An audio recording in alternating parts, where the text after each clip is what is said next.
Double नहीं बैठे, single हो जाए। ओके, ज्यादा अच्छा रहेगा, धूप भी आ रही है देखो आपको विंडो से थोड़ा सा। सिंगल सिंगल हो जाए। इधर आ जाओ एक जना, वहां से पीछे से चल जाओ ना। आप भी कुछ, काफी जगह है, एक बॉक्स पर एक बैठे हैं, एक टेबल पर एक जना चले जाओ। बिल्कुल, तो जो घर पर है ना, बताएं, बिल्कुल ठीक है कनेक्शन? Yes sir. है ना? कुछ लोग मुझे फटाफट बताते जाए ना। Chapter number 6, work, power and energy.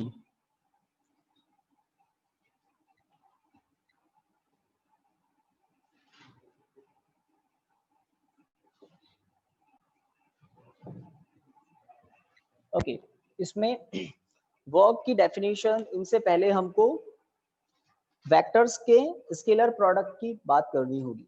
Vector के स्केलर प्रोडक्ट क्या होता है, फिर हम वर्क की डेफिनेशन हम स्टार्ट करेंगे। तो आज इंपॉर्टेंट काम होगा scalar product of two vectors. Scalar मतलब जिनकी डायरेक्शन नहीं होती है, ठीक है। कब पढ़ा था स्केलर? आई थिंक जिन्होंने 5th चैप्टर पढ़ा है, स्केलर वेक्टर हम पढ़ते हैं।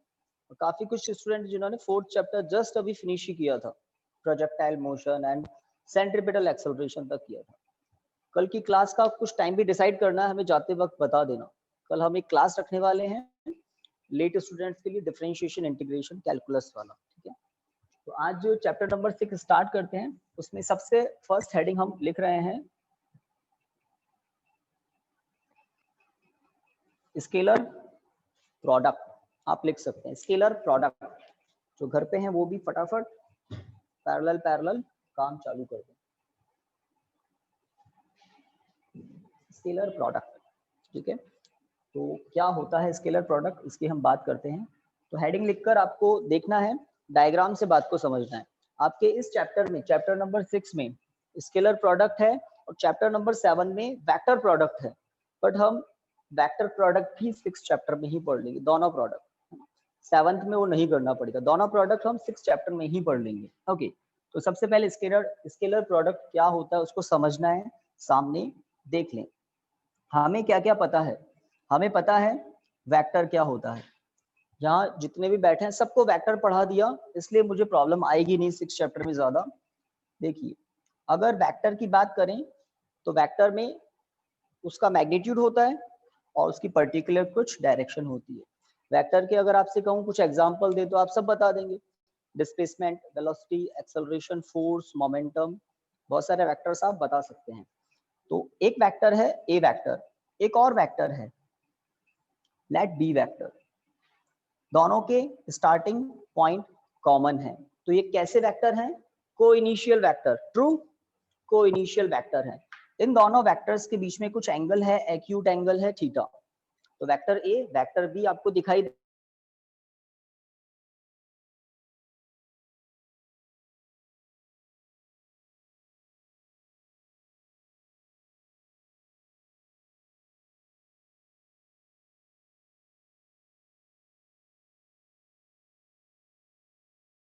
ठीक है। मैं क्या कर ऑफ कर देना अगर चल जाए तो मैं बता दूंगा। ओके, तो स्केलर प्रोडक्ट हो या वेक्टर प्रोडक्ट हो, होता किसका है? वेक्टर्स का होता है। वेक्टर्स के कुछ एग्जांपल अभी मैंने आपको बताए थे, वेक्टर्स का होता है। ओके, अब कैसे होता है? तो हमें पता है वेक्टर का हेड क्या होता है, वेक्टर की टेल कौन सी होती है। सही बात है। अगर मैं यहाँ पर O पॉइंट पुट कर दूं, यहाँ पर P पॉइंट, यहाँ पर Q, तो O पॉइंट क्या है? दोनों ही वेक्टर का टेल पॉइंट है।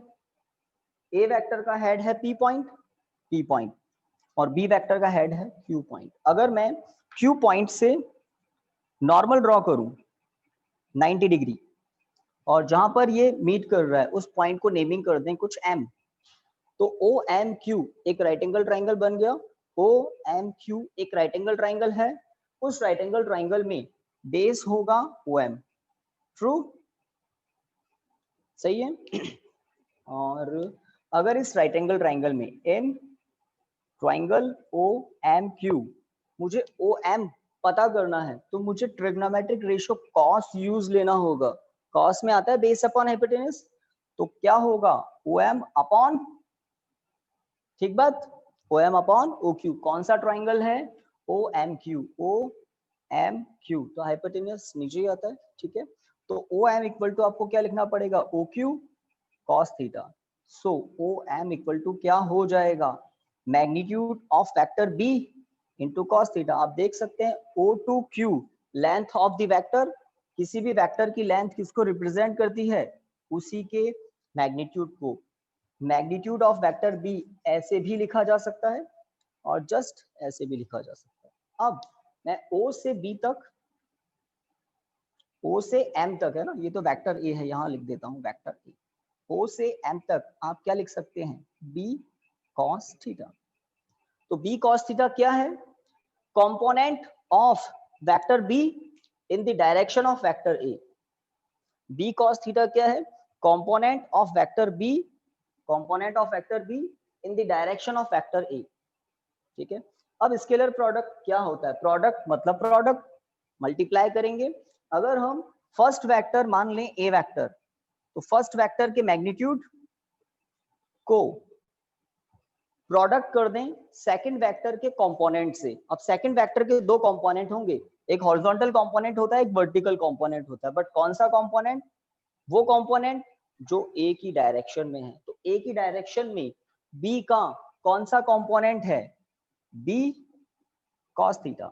आपको मैग्नीट्यूड के बारे में बता रखा है, मैग्नीट्यूड ऐसे भी लिख सकते हैं, ऐसे भी लिख सकते हैं, ठीक है। तो यहाँ पर अगर मैं एरो हटा दूं, मैग्नीट्यूड हटा दूं, तो ये भी बात सही है, magnitude of A magnitude of B cos theta. This is called scalar product और dot product of two vectors. Scalar product भी बोल सकते हैं या डॉट प्रोडक्ट भी बोल सकते हैं, ब्रैकेट में आप लिख सकते हैं, और डॉट प्रोडक्ट, ठीक है। तो हेडिंग लिखा है आपने, हेडिंग के बाद एक डायग्राम बनाना है राइट साइड में जो आपके सामने है।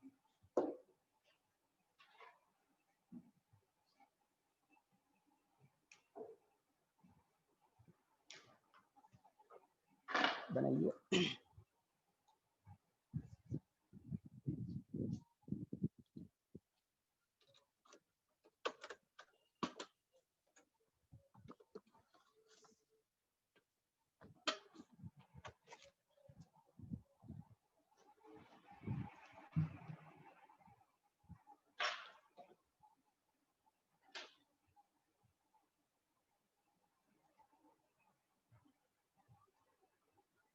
हो गया, बता देना। Yes sir. इनकी स्क्रीनशॉट लेनी थी अटेंडेंस, स्क्रीनशॉट।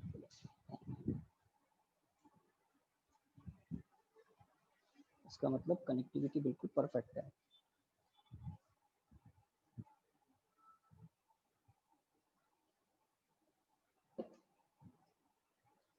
तो एक स्टेटमेंट मैंने पहले कहा था, वापस कह रहा हूँ, हम पढ़ रहे हैं scalar product means dot product. Scalar product हो या आगे हम पढ़ेंगे वेक्टर प्रोडक्ट, दोनों किसका होता है, वेक्टर्स का। A is a vector, B is a vector, and between them there is a dot. Dot product, scalar product physics में बहुत इंपॉर्टेंस रखते हैं। जब आप वर्क पढ़ेंगे तो आपसे अगर मैं पूछूं वर्क स्केलर है या वेक्टर है, तो आप मोस्ट ऑफ कहेंगे work is a scalar quantity. Work in joule, energy in joule scalar quantity होती है। बट वर्क किसके प्रोडक्ट से मिलता है, फोर्स एंड डिस्प्लेसमेंट। सुना है, वर्क को गेन करने के लिए आपको फोर्स को, डिस्प्लेसमेंट को प्रोडक्ट करना पड़ता है। फोर्स वेक्टर है, डिस्प्लेसमेंट वेक्टर है, बट वर्क क्या है, स्केलर है, स्केलर है।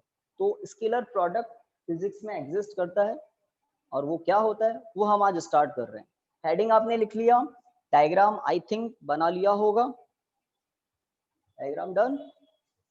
अब ये जो एक्स्ट्रा काम है ना, ये आपको अब नहीं करना, ये थोड़ा सा बहुत ऑर्डिनरी काम है, आप जानते हैं। Right angle triangle O M Q दिख रहा है, ओ से क्यू तक वेक्टर बी का मैग्नीट्यूड है, तो बेस क्या होगा, बी कॉस थीटा, है ना। डायग्राम में दिखाना है आपको बी कॉस थीटा, दिखा दिया ना। तो डायग्राम में मुझे आपको शो करना था बी कॉस थीटा, तो मैंने थोड़ा एक्सप्लेन करके बता दिया कि OM क्या होगा, B cos थीटा। ये डेफिनेशन का पार्ट नहीं था। डायग्राम हो गया। चलिए अब डायग्राम के बाद एक इन्वर्टेड कॉमा में स्टेटमेंट लिखना है, देन फॉर्मूला, है ना। स्टार्ट करते हैं, लिखिए दी स्केलर प्रोडक्ट ब्रैकेट में जरूर लिख देना dot product bracket close of two vectors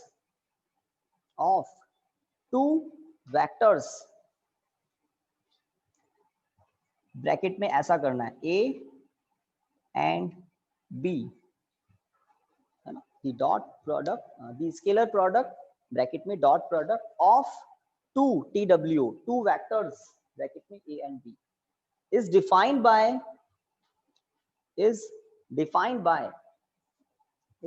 by product of magnitude of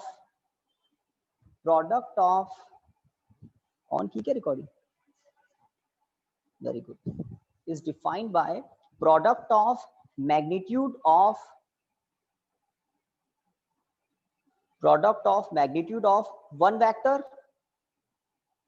one vector and component of second vector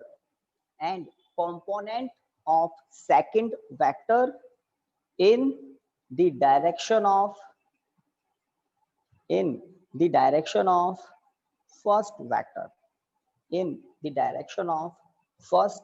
vector, full stop, inverted comma closed।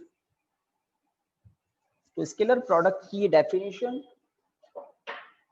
Use लेकर हम फॉर्मूला फॉर्मुलेट करेंगे। तो definition को digest करना है क्या, डायग्राम को देखकर। तो डायग्राम में हमने दो वेक्टर दिखाए हैं, वेक्टर A, वेक्टर B। किसी को भी आप फर्स्ट ले सकते हो। पहले मैं वेक्टर A को first vector, one vector B को सेकंड वेक्टर, है ना, सेकंड वेक्टर एज्यूम करके बता रहा हूं। तो वेक्टर A का मैग्नीट्यूड लिखा है ना डेफिनेशन में, it is defined by product of magnitude of one vector and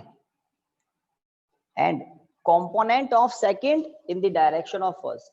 तो सेकंड वेक्टर B वेक्टर है और सेकंड वेक्टर का कंपोनेंट B cos थीटा है, जो कि फर्स्ट की डायरेक्शन में। तो ये जो प्रोडक्ट है इसको आप क्या कहते हैं, स्केलर प्रोडक्ट या फिर डॉट प्रोडक्ट। क्यों स्केलर प्रोडक्ट, इसलिए क्योंकि स्केलर प्रोडक्ट का जो आंसर आता है, रिजल्ट आता है, वो स्केलर क्वांटिटी होती है, पहली बात।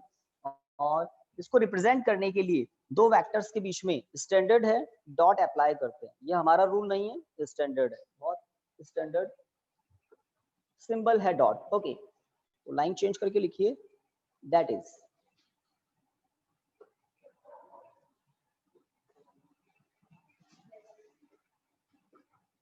A डॉट बी मतलब डॉट प्रोडक्ट मतलब scalar product equal to magnitude of A into component of second in the direction of first. हो गया? Yes sir. ओके,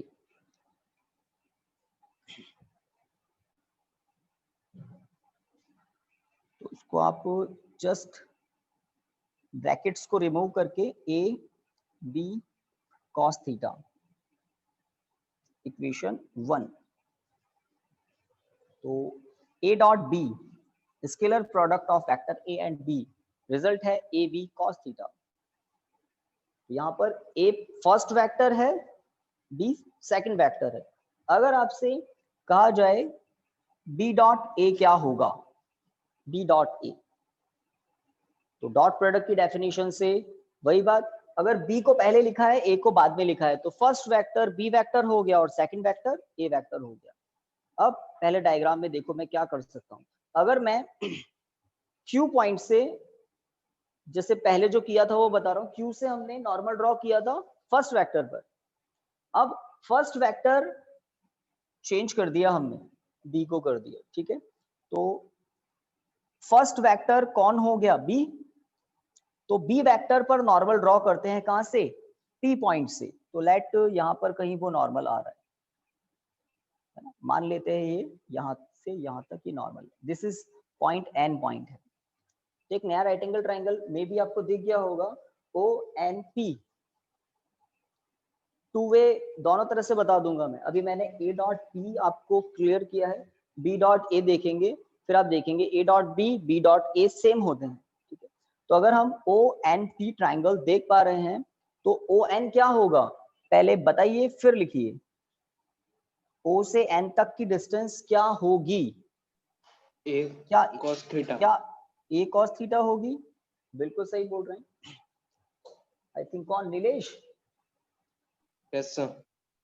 देखिए कैसे होगी, तो वही राइट एंगल ट्राइंगल, कौन सा राइट एंगल ट्राइंगल है? ONP। इस ONP राइट एंगल ट्राइंगल में ट्रिग्नोमेट्रिक रेशियो कॉस क्या होगा?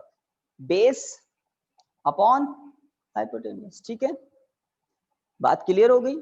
तो ON इक्वल टू क्या होगा? OP cos थीटा, और OP क्या है? Length of the vector A, और वही उसका क्या होता है? मैग्नीट्यूड। तो length of the vector A क्या होगा? Magnitude of vector A। तो इसका मतलब O से लेकर N तक की लेंथ क्या होगी? A cos थीटा, ठीक है। अब डेफिनेशन की बात करें, स्केलर प्रोडक्ट की डेफिनेशन के according, magnitude of first vector and component of second in the direction of first, component of second in the direction of first। तो छोटी सी बात समझने की है, जब आपने B डॉट A लिखा है तो B फर्स्ट वेक्टर है, A सेकंड वेक्टर है, B फर्स्ट वेक्टर है, A सेकंड वेक्टर है। तो मैंने फर्स्ट वेक्टर का मैग्नीट्यूड लिखा है, B फर्स्ट वेक्टर है, और सेकंड वेक्टर का कंपोनेंट लिखा है, और वो भी किस डायरेक्शन का कंपोनेंट? फर्स्ट वेक्टर की डायरेक्शन का कंपोनेंट, ठीक है। और इनका प्रोडक्ट अगर आप ऑर्डर से लिख दें तो A B cos थीटा लिख सकते हैं ना, ये नॉर्मल प्रोडक्ट है, नॉर्मल प्रोडक्ट है। तो A लाइक 2 into 3 करें या 3 into 2 करें, बात एक ही है ना। तो नॉर्मल प्रोडक्ट में तो कोई फर्क नहीं पड़ता है, ठीक है। तो B dot A equal to क्या मिलेगा आपको? A डॉट B, ठीक है ना। तो डॉट प्रोडक्ट में ऑर्डर का इंपॉर्टेंस नहीं दिखाई दे रहा। जब हम स्केलर प्रोडक्ट की बात करेंगे तो चेंज हो जाता है, ठीक है। इक्वेशन 1 हो गया था। देखिए सिमिलरली डायग्राम में भी कुछ किया है मैंने, P पॉइंट से नॉर्मल ड्रॉ किया है PN, और O से N तक की डिस्टेंस को A cos थीटा लिखा है ना, A cos थीटा शो किया है। तो नॉर्मल ड्रॉ कर देना डायग्राम में, एक काम, O से N तक की डिस्टेंस को शो करना है A cos थीटा, और फिर जो आप लिख रहे हो similarly B dot A equal to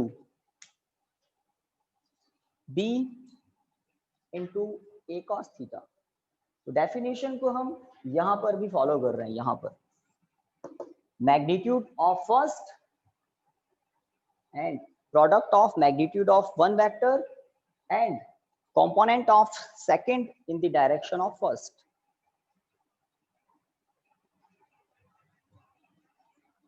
From equation 1 and 2, equation 2 हो जाए उसके बाद from equation 1 and 2 A dot B is equal to B dot A। तो ऐसे क्वेश्चन बन सकते हैं छोटे, 2 मार्क्स तक के क्वेश्चन बन सकते हैं। Prove that A dot B equal to B dot A। तो आपको डायग्राम बनाकर इक्वेशन 1 डेफिनेशन के अकॉर्डिंग, देन इक्वेशन 2 ये भी डेफिनेशन के अकॉर्डिंग ही है। तो इक्वेशन 1 और 2 से पता लगता है A dot B equal to B dot A। तो ये प्रूव करना ये तो सब ठीक है। सबसे इंपॉर्टेंट क्या है? इन्वर्टेड कॉमा में जो लिखा है ना, तो ये तो बस स्टार्ट किया था, जो बहुत यूजफुल काम है वो अब स्टार्ट होगा। तो बताइए आगे बढ़ सकते हैं? हो गया? Yes sir. ठीक है ना। तो इन्वर्टेड कॉमा में जो आपने लिखा है वो मैं पूछ सकता हूं, तो रिवाइज करके आना कल। इन्वर्टेड कॉमा में जो लिखा है ना, product of magnitude of one vector and component of second in the direction of first. तो जब हमने A को फर्स्ट वेक्टर लिया तो A पहले लिखा है, और B cos theta second vector का कंपोनेंट फर्स्ट की डायरेक्शन में। जब हमने B डॉट A किया तो B फर्स्ट वेक्टर है तो उसका मैग्नीट्यूड, और सेकंड वाला ए हो गया तो सेकंड वाले का कंपोनेंट फर्स्ट की डायरेक्शन में, एक थीटा। चलिए नेक्स्ट हेडिंग लिखना है आपको, dot product of two 3D vectors. Dot product मतलब स्केलर प्रोडक्ट।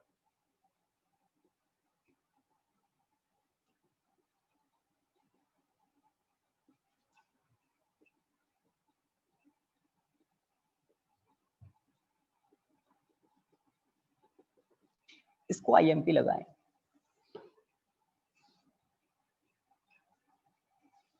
और इसके बाद वर्क की डेफिनेशन तक का हम काम कर लेंगे। इस चैप्टर का जो नाम है ना, work power energy. Work power energy, तो वर्क पढ़ेंगे, देन पावर की, एनर्जी की, इस तरह से हम बात करेंगे। चलिए 2, तो वही हम मानेंगे। अभी आपको बस हेडिंग लिखना है। अगर ए एक 3 डायमेंशनल वेक्टर है, पहले पढ़ा है 3 डायमेंशनल वेक्टर, आई Yes, थिंक sir. बताया है, सभी को बताया है ना, old student, new student. 3D vector पता है आपको? याद है ना, वो एक क्यूबॉइड से हमने 3D वेक्टर को रिजॉल्व किया था, ax i cap plus ay j cap plus az k cap. तो अगर a एक 3 डायमेंशनल वेक्टर है तो जनरल 3 डायमेंशनल वेक्टर कुछ इस तरह से रिप्रेजेंट किया जाता है, एक जनरल 3D वेक्टर। इसी के जैसा एक और वेक्टर है, इसी के जैसा क्यों बोल रहा हूँ, 3 डायमेंशनल है, ठीक है। dx i cap, dy j cap, dz k cap. लिखना नहीं है कुछ, है ना, हेडिंग लिखना था बस। हमें इन दोनों का डॉट प्रोडक्ट करना है। अगर आपको दोनों वेक्टर बता दें और उनके बीच का एंगल बता दें तो हम काम कर चुके। क्या? a dot b equal to, formula ध्यान रखना है, a b cos थीटा। अगर आपको दो वेक्टर का मैग्नीट्यूड बता दे और उनके बीच का एंगल बता दे, आप उनका डॉट प्रोडक्ट पता कर सकते हो। बट अगर एंगल नहीं बताए, आपको वेक्टर्स वेक्टर फॉर्म में दे दे, ये है वेक्टर फॉर्म, ये वेक्टर फॉर्म है। अगर मैं आपसे कहूं किसी बॉडी पर 10 न्यूटन फोर्स है, डायरेक्शन नहीं बताई, मैग्नीट्यूड बताया है, 10 न्यूटन फोर्स है और बॉडी का डिस्प्लेसमेंट हुआ है 2 मीटर, डिस्प्लेसमेंट और फोर्स के बीच का एंगल है 30 डिग्री। तो मैंने फोर्स का मैग्नीट्यूड बताया, डिस्प्लेसमेंट का मैग्नीट्यूड बताया, उनके बीच का एंगल बताया, और आपसे कहूं फोर्स वर्क कितना होगा, तो इस फॉर्मूले को यूज लेते हैं कब? जब वेक्टर्स के मैग्नीट्यूड गिवन हो, उनके बीच का एंगल गिवन हो। वेक्टर्स कंप्लीट वेक्टर फॉर्म में गिवन नहीं हो, वेक्टर्स के मैग्नीट्यूड गिवन हो और एंगल गिवन हो। बट अगर वेक्टर्स गिवन हो इन वेक्टर फॉर्म, तब आप डॉट प्रोडक्ट कैसे पता करेंगे, और वो भी कैसे वेक्टर हैं? 3D, 3 dimensional vector. तो स्टार्ट करते हैं। अब लिखिए, consider two vectors, consider two vectors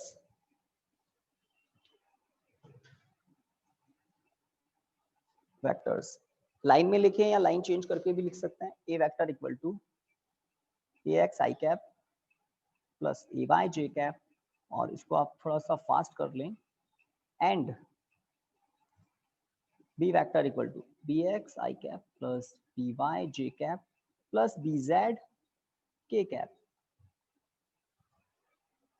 consider two vectors, A vector पूरा लिख दें, then b vector, full stop.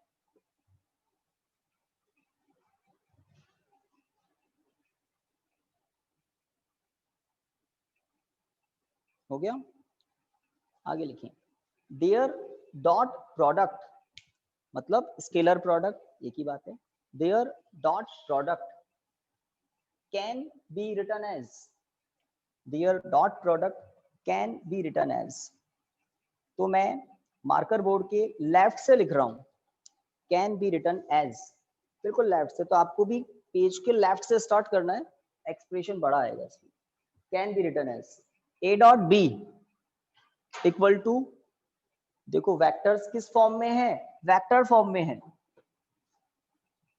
Angle नहीं पता इनके बीच में। तो देखिए कैसे लिखेंगे, ax i cap, ay j cap, az k cap. तो आपके लिए कुछ नया है, ये सब कुछ नया है, बट जैसे जैसे आगे बढ़ोगे ये आपके लिए बड़ी ऑर्डिनरी चीजें हो जाएगी। इंपॉर्टेंट तो है ही, तो नई चीजें हैं, थोड़ी सी स्ट्रेंज लगेगी, बट आज के लिए लगेगी स्ट्रेंज। लिख दिया बीच में डॉट और देन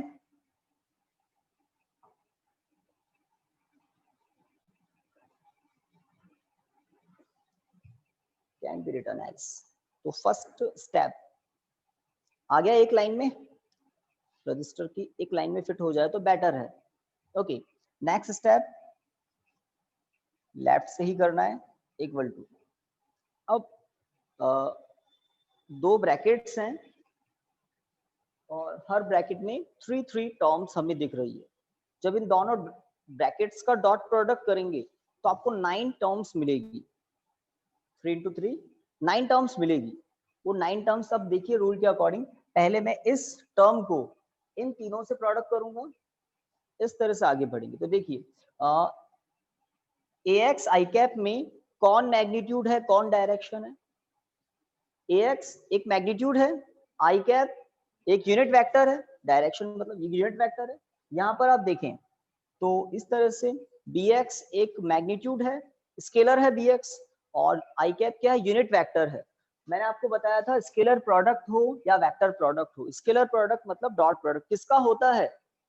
वेक्टर्स का होता है, वेक्टर्स का होता है। स्केलर प्रोडक्ट हो या डॉट प्रोडक्ट हो या वेक्टर प्रोडक्ट हो, किसका होता है? वेक्टर्स का होता है। तो जब हम इस टर्म को इस टर्म से प्रोडक्ट करेंगे तो प्रोडक्ट किसका होगा? बीच में क्या लिखा हुआ है? डॉट, डॉट प्रोडक्ट, तो किसका होगा? यूनिट वेक्टर्स का। और जो स्केलर है उनका ऑर्डिनरी प्रोडक्ट होगा, जो आप बचपन से करते हैं। देखिए तो ax bx bracket i dot, क्या लिखूं? i, सही है, i dot i। Yes sir. 9 terms लिखनी है। फर्स्ट टर्म, इस फर्स्ट ब्रैकेट की फर्स्ट टर्म को सेकंड ब्रैकेट की सेकंड टर्म से प्रोडक्ट करते हैं। तो बीच में plus ax by bracket i cap dot j cap.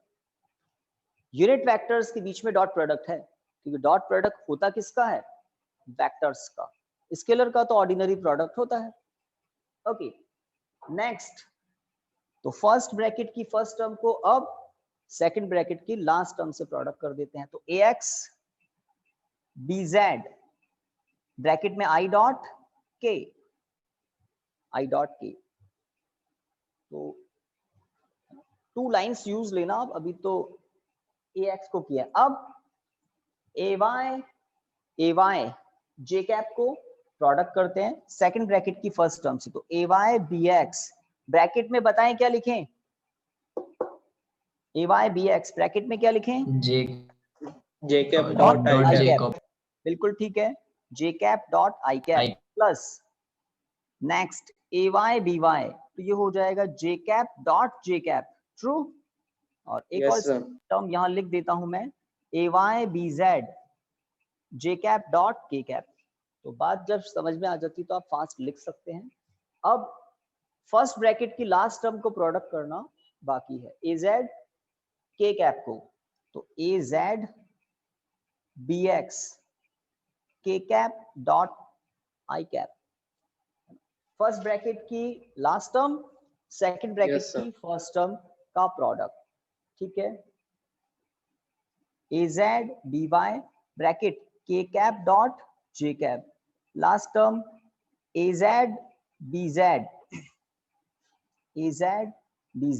Dot k cap dot k cap. 9 terms complete है।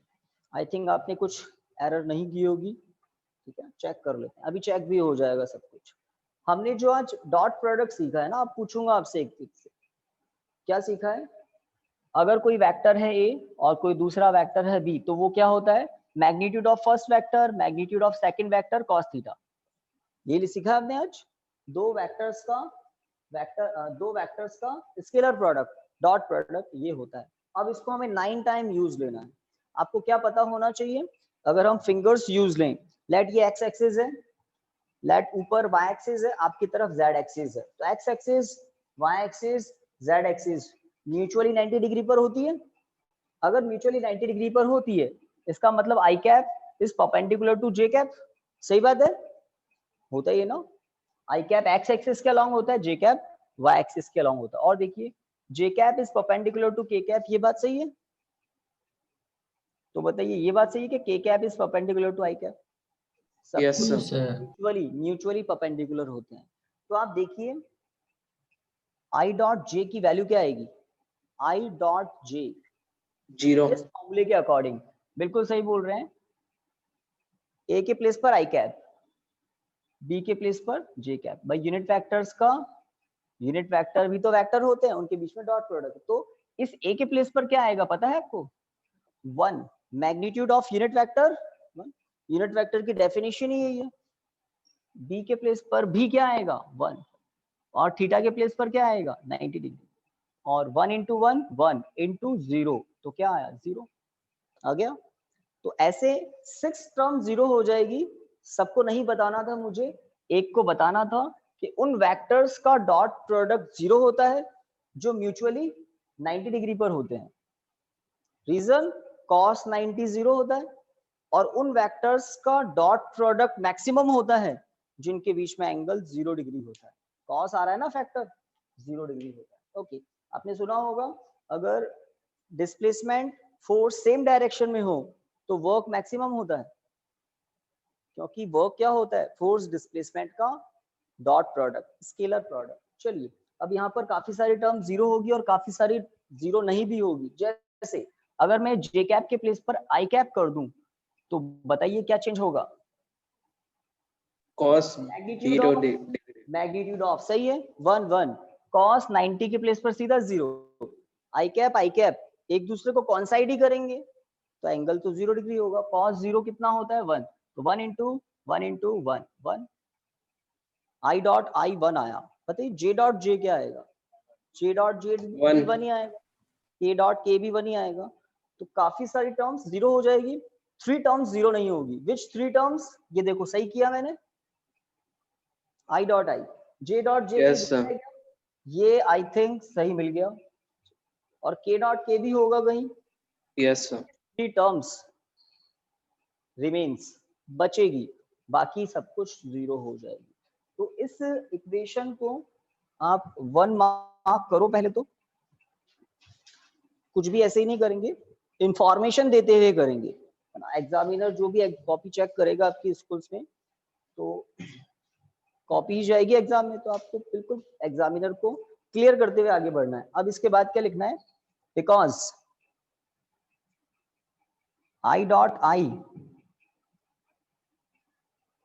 दिख रहा है ना ऑनलाइन वालों? क्लियर है बताइए? Yes, sir. सभी के क्लियर है? I dot i equal to j dot j equal to k dot k equal to what? 1. 1 1। आप ही ने कहा था, मैंने तो एक बार बताया था आई डॉट आई। रीजन वो जो मैं कह रहा था ना, इन्वर्टेड कॉमा में आज जो लिखा है इंपॉर्टेंट है। तो किसी भी वेक्टर का किसी दूसरे वेक्टर के साथ डॉट प्रोडक्ट क्या होता है? फर्स्ट वेक्टर का मैग्नीट्यूड इनटू सेकंड वेक्टर का component in which direction? In the direction of first vector. Cos आया ही था फैक्टर। ओके, एंड करके लिखिए i dot j equal to j dot i equal to 0। दो दो के पेयर में लिखना है ना। आई डॉट जे अगर 0 है तो जे डॉट आई भी 0 ही होगा। यहां आपको जे डॉट आई भी मिलेगा कहीं, बताइए जे डॉट आई वाली टर्म कहां पर है? One and only Yes, sir. मिलेगी, और यहाँ पर आई डॉट जे भी है। और देखिए J dot k equal to k dot J also 0। एक और होगा आई डॉट के डॉट आई, बस यही बचा है।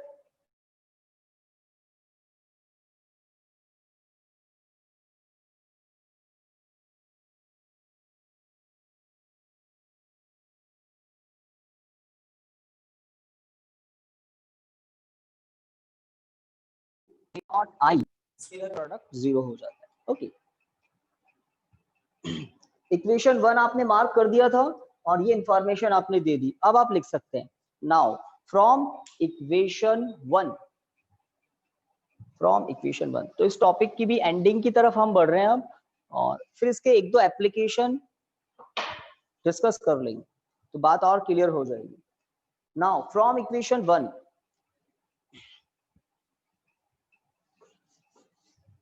A डॉट B, A क्या है? a 3D vector, B is also a 3D vector और A डॉट B क्या है? Scalar product of 3D vectors. यही चल रहा है टॉपिक। और ये भी कब? जब आपको वेक्टर्स के मैग्नीट्यूड गिवन नहीं हो, वेक्टर्स के बीच का एंगल गिवन नहीं हो, वेक्टर्स ही गिवन हो विद डायरेक्शन, तब आप इन एक्सप्रेशंस को यूज लेते हैं जो अब आने वाला है। ठीक है, ax bx ब्रैकेट में 1 लिखना है, +0 +0 +0 प्लस, ज्यादा जीरो तो नहीं लिख दिए, 1 2 3, बिल्कुल ठीक है। देन ay by ब्रैकेट में 1, अब 0 0 0 प्लस az bz ब्रैकेट में 1, कोई दिक्कत नहीं है, बिल्कुल ठीक है। तो हमने i dot j dot i इस तरह से 0 बताए, i डॉट i 1 होता है, तो ये information. Finally final step, ax bx ay by az bz, this is the scalar product of two 3-dimensional vector. तो एक रिजल्ट है और यूजफुल रिजल्ट है।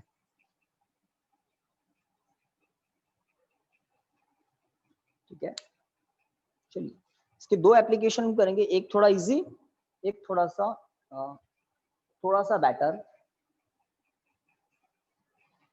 तो वर्क पावर एनर्जी चैप्टर है, तो पहले आपको डेफिनेशन ऑफ वर्क बताते हैं, फिर क्वेश्चन करते हैं। तो चैप्टर का जो नेम है ना, वर्क पावर एनर्जी, तो फर्स्ट हेडिंग अब आप लिख सकते हैं वर्क।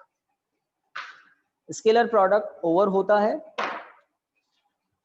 नेक्स्ट हेडिंग, इस पर स्टार लगा देना, और लर्न तो हो ही गया होगा, जब एप्लीकेशन करेंगे तब इसका इंपॉर्टेंस आपको समझ में आएगा, बहुत अच्छे क्वेश्चन बनते हैं। ओके, आपने नया हेडिंग लिखा है वर्क, तो क्या होता है वर्क? डेफिनेशन की बात करें तो वर्क क्या होता है, चलिए लिखिए। इट इज डिफाइंड बाय, जो 9th क्लास में भी आ जाता है आई थिंक, ये या 11th में ही पढ़ते हो, 9th क्लास में वर्क पढ़ते हैं ना, मैकेनिक्स आती है 9th क्लास में थोड़ी बहुत। ओके, तो लिखिए it is defined by scalar product of, it is defined by scalar product of force and displacement, force and displacement, full stop। तो लैंग्वेज आप उल्टा भी करके लिख सकते थे क्या, the scalar product of force and displacement is called work, बात एक ही है। ठीक है, that is करके लिखिए W इक्वल टू F डॉट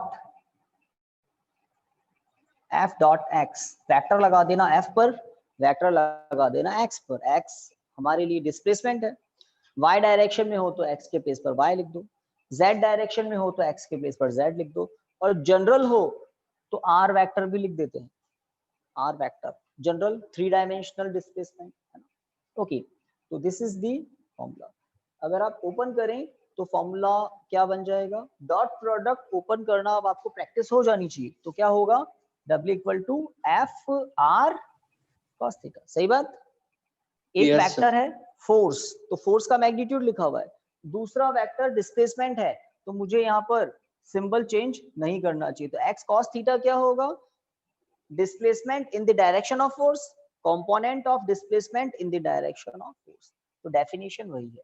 तो f डॉट x का मतलब f x cos थीटा। तो बाकी कुछ तो आपको याद रहे नहीं रहे, ये याद रह जाना चाहिए।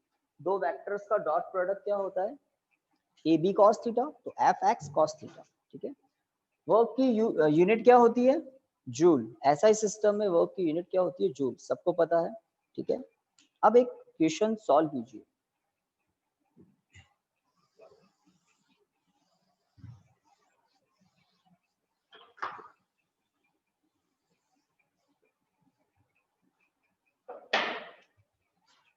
चलिए पहले एक सिंपल क्वेश्चन आपको देते हैं।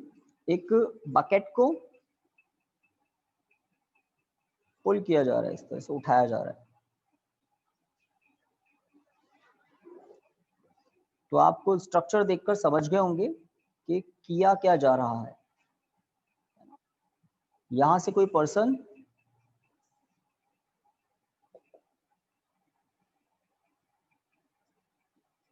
इसको खींचा जा रहा है विद सम टेंशन। बकेट का मास आपको दे दिया 10 kg। Bucket with water, total mass कितना है? Bucket with water total mass है 10 kg।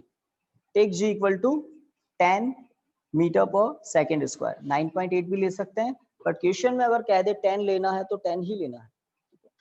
अगर ये पर्सन इस रॉप को लेकर 2 मीटर लेफ्ट साइड तक जाता है ना, तो लेट ये इसकी x0 पोजीशन थी और ये x1 पोजीशन है, x0 पोजीशन है और ये x1 पोजीशन है।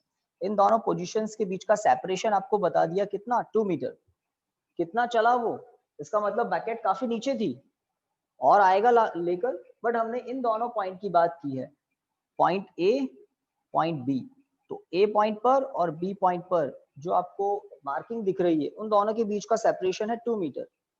पर्सन ने कितना वर्क किया? पर्सन ने कितना वर्क किया? क्या 0 जूल है? चलिए डायग्राम बना लो, फिर मैं एक लैंग्वेज लिखाऊंगा, फिर आप सोचना। दिस इज पुली। अगर आपने कभी देखा हो तो ये जो होता है ना वेल्स, उनसे पुराने जमाने में तो यही होता था। अभी तो सीधा इलेक्ट्रिक पंप होता है, अपने आप पानी भरा जाता है। कुछ प्लेसेस पर अभी भी ये स्ट्रक्चर मिलेगा आपको। समझ गए ना? फ्रिक्शनलेस पुली है ये।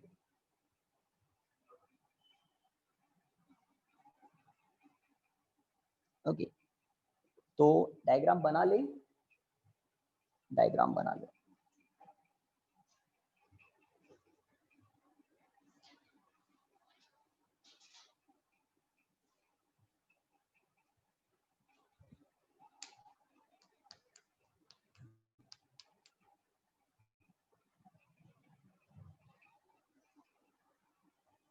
Yes, sir.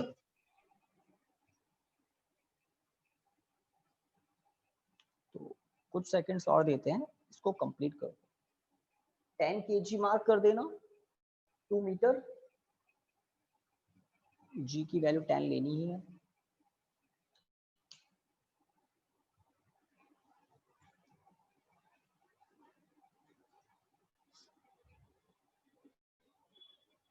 जीरो तो नहीं होगा? एंगल कितना है? चलिए पहले डायग्राम बना लिया, एक लाइन Yes, लिखिए, sir. एक स्टेटमेंट लिखिए। देखिए, how much work, how much work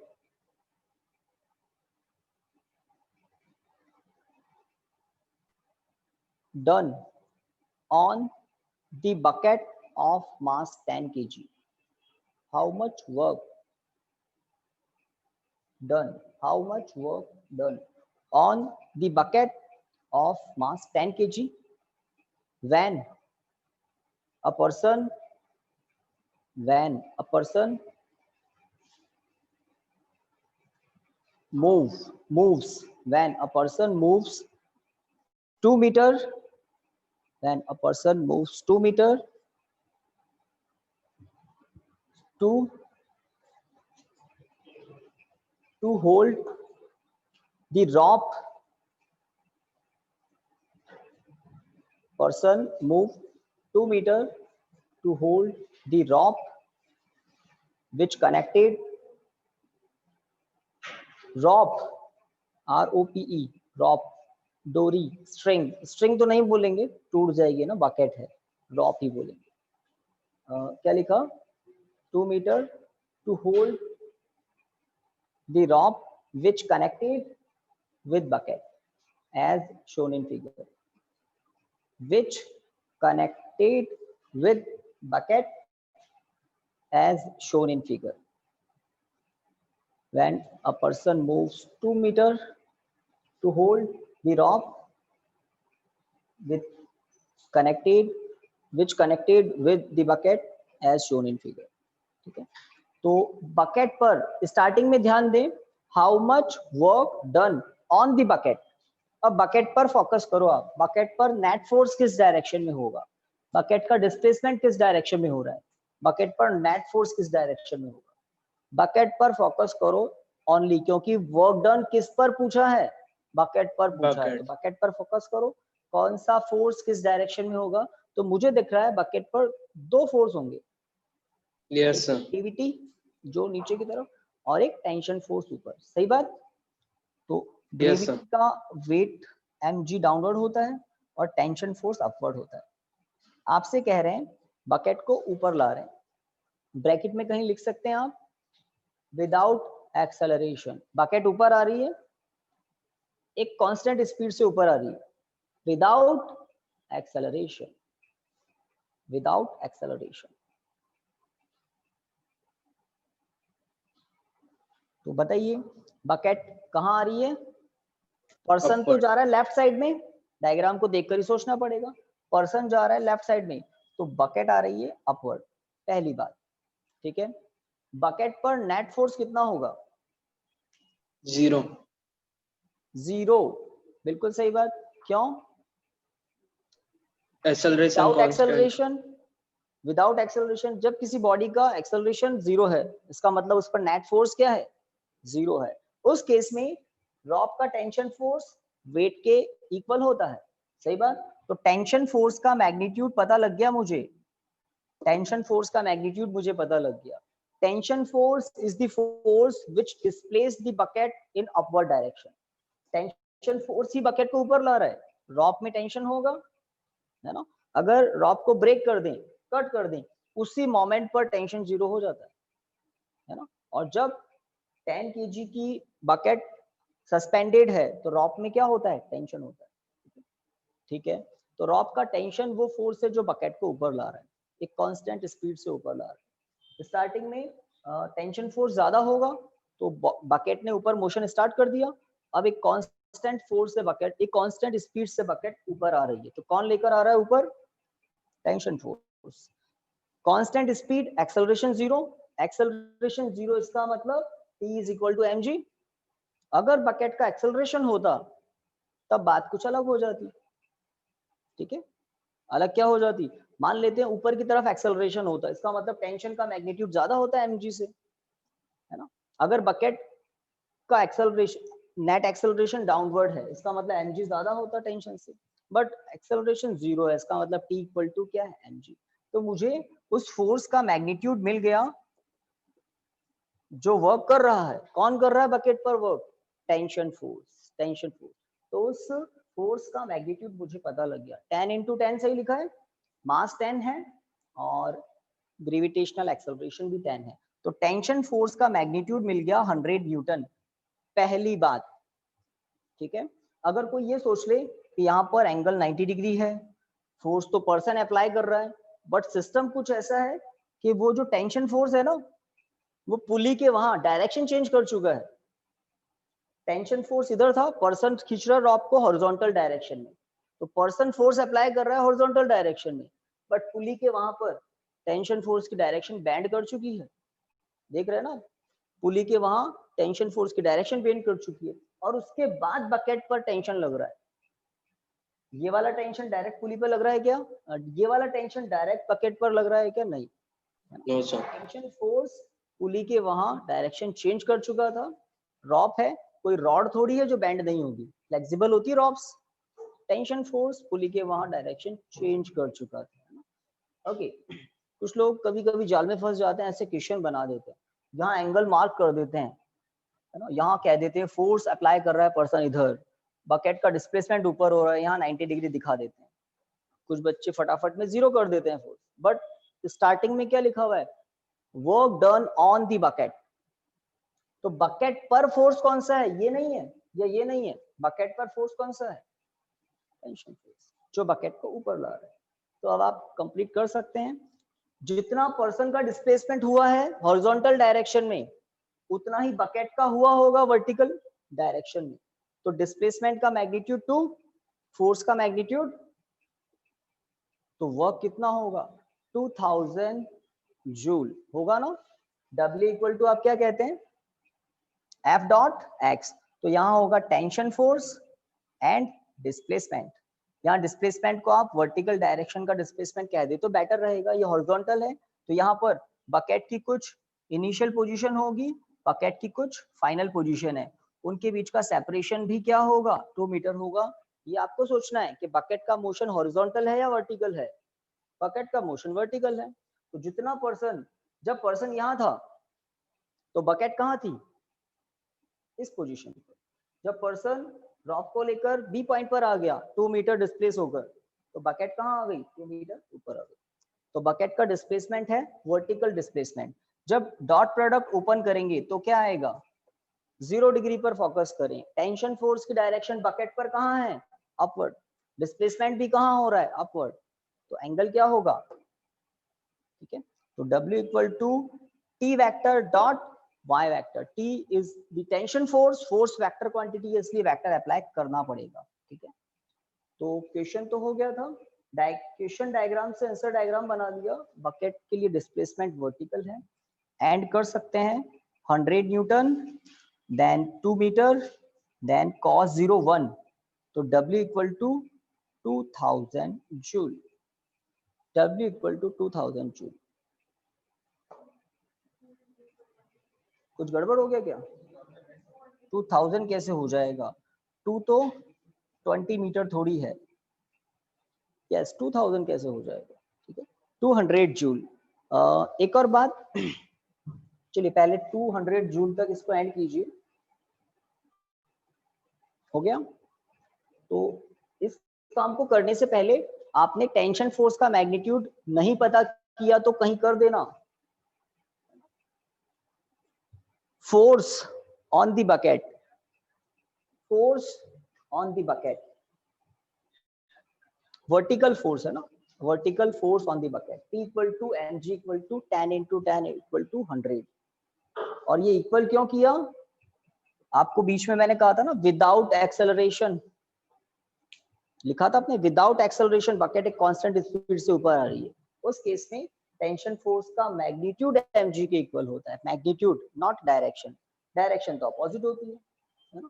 तो टेंशन फोर्स बकेट को ऊपर ला रहा है, इसलिए हमने टेंशन फोर्स y इनका डॉट प्रोडक्ट करके वर्क डन पता कर लिया। और आपको पता होना चाहिए वर्क कभी वेस्ट नहीं जाता, जितना वर्क बकेट पर हुआ है वो वर्क किसमें स्टोर हो जाता है,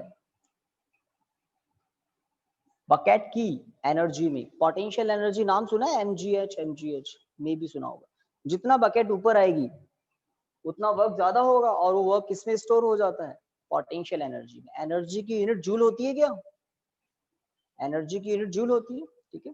एक डेफिनेशन कोई मुझे बताएगा, define energy, what is energy, energy किसको कहते हैं, एनर्जी की डेफिनेशन।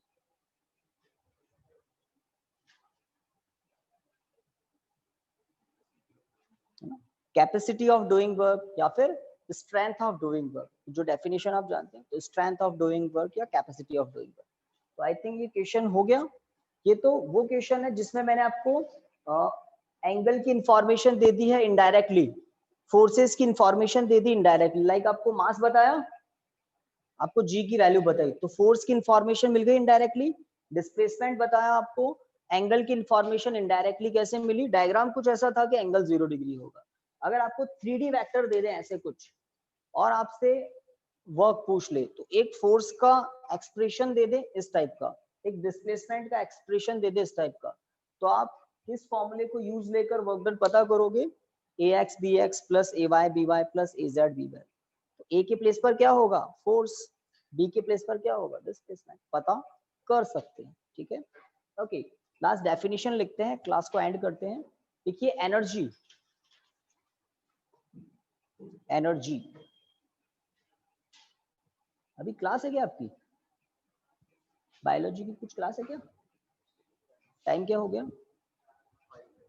ठीक है, लिखिए the strength of doing work, the strength of doing work, strength या कैपेसिटी कुछ भी कह सकते हैं, is called energy, is called energy. Full stop. It is a scalar quantity. Its SI unit is joule.